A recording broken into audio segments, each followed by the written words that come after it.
Numerical analysis की जो आपकी बुक है सेमेस्टर 5 की, वो हम कर रहे थे। उसका 5th चैप्टर हमने स्टार्ट करा हुआ था, प्रोबेबिलिटी डिस्ट्रीब्यूशन। पिछली वीडियो में 10-12 मिनट की वो वीडियो थी, उसके अंदर मैंने आपको बताया था प्रोबेबिलिटी क्या होता है, ब्रीफ रिव्यू दिया था प्रोबेबिलिटी का। रैंडम एक्सपेरिमेंट क्या है, सैम्पल स्पेस क्या है, इवेंट क्या है, null event, simple event, sure event, compound event, favourable cases, favourable event, equally likely event, mutually exclusive event, exhaustive event. तो एक बार वो वीडियो देख लेना, उसके बाद यहाँ पर आना, क्योंकि बेसिक्स समझने ज़्यादा ज़रूरी है, तभी आगे का चैप्टर जो है आपको समझ में आएगा। सबसे पहले देखते हैं probability of an event E. बहुत ही सिंपल केस है ये तो।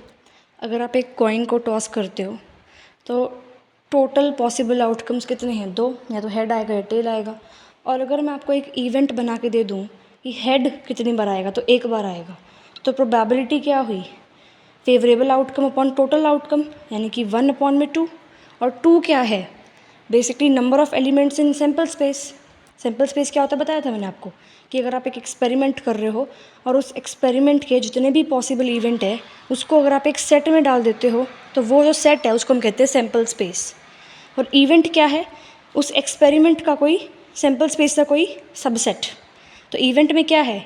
हेड, तो उसके अंदर एक एलिमेंट है, तो नंबर ऑफ एलिमेंट्स इन ई कितना है? 1। और number of elements in S कितना है? 2। तो प्रोबेबिलिटी ऑफ एन इवेंट होती है number of elements in E upon में number of elements of S. तो समझ में आ गया पहला फॉर्मूला कि प्रोबेबिलिटी ऑफ एन इवेंट क्या होगी?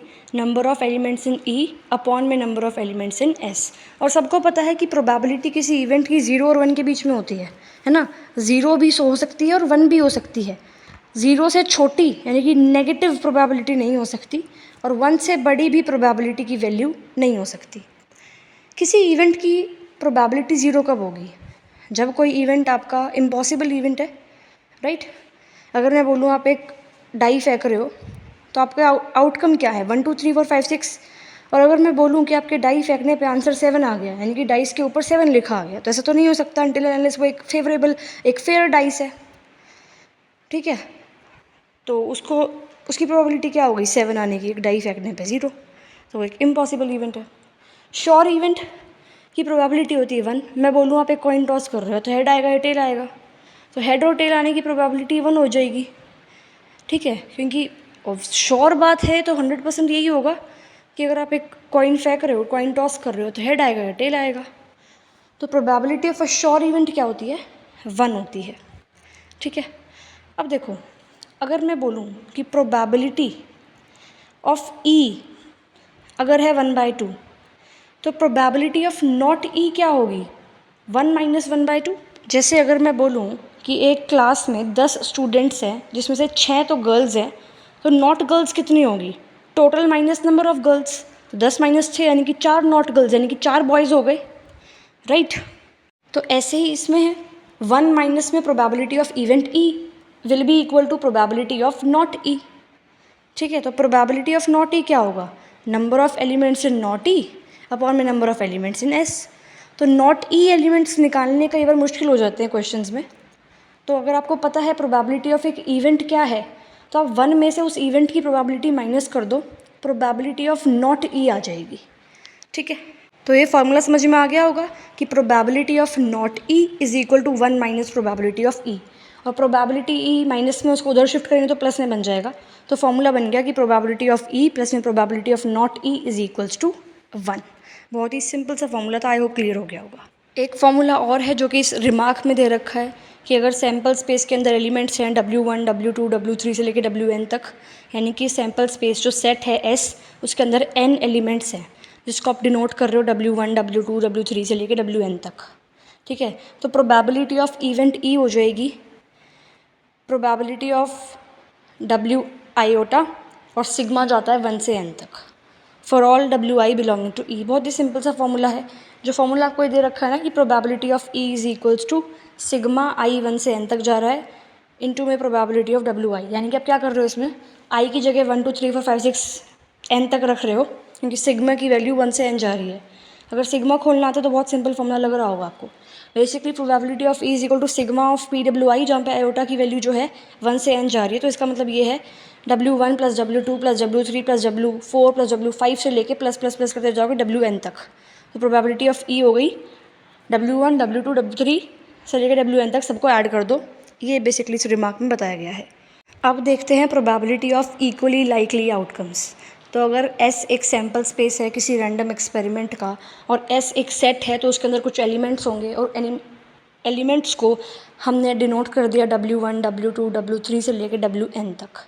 ठीक है, एज्यूम करते हैं कि जो सारे आउटकम्स हैं वो इक्वली लाइकली टू अकर हैं। इक्वली लाइकली टू अकर क्या होता है, पिछली वीडियो में मैंने आपको बताया था, तो इसलिए पिछली वीडियो पहले देख लेना, उसके बाद यहाँ पर आना। ठीक है, अगर मैं बोलूँ प्रोबेबिलिटी ऑफ WI, मैं मान लेती हूँ P है, for all WI belonging to S। अब पता ही है प्रोबेबिलिटी जो है वो 0 से 1 के बीच में होती है, तो जो P है वो भी WI की प्रोबेबिलिटी है, तो वो भी 0 से 1 के बीच में आएगी, है ना।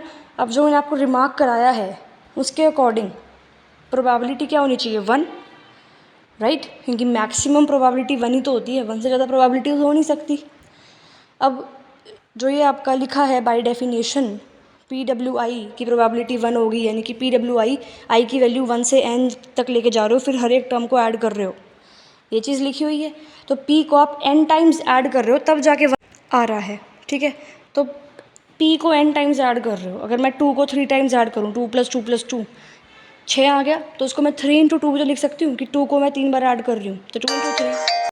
तो सिमिलरली अगर मैं P को N टाइम्स ऐड कर रही हूँ तो इसको मैं लिख सकती हूँ N × P, जो 1 के बराबर है, तो P क्या हो गया, 1/N। तो इस केस में प्रोबेबिलिटी क्या हो गई, 1/N।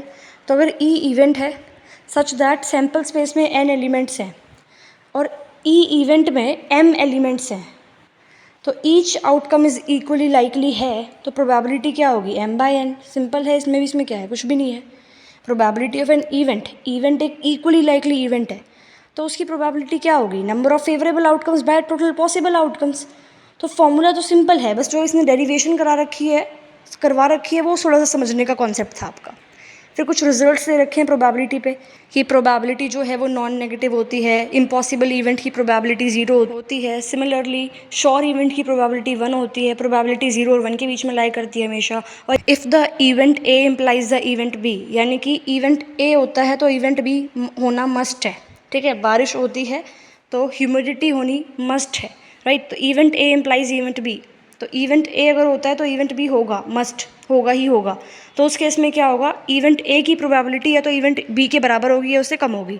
तो इस वीडियो के लिए इतना इनफ है। एडिशन, लॉज ऑफ प्रोबेबिलिटी, उसके बाद कंडीशनल प्रोबेबिलिटी, इसके आगे के कॉन्सेप्ट्स मैं आपको नेक्स्ट वीडियोज़ में कराऊंगी।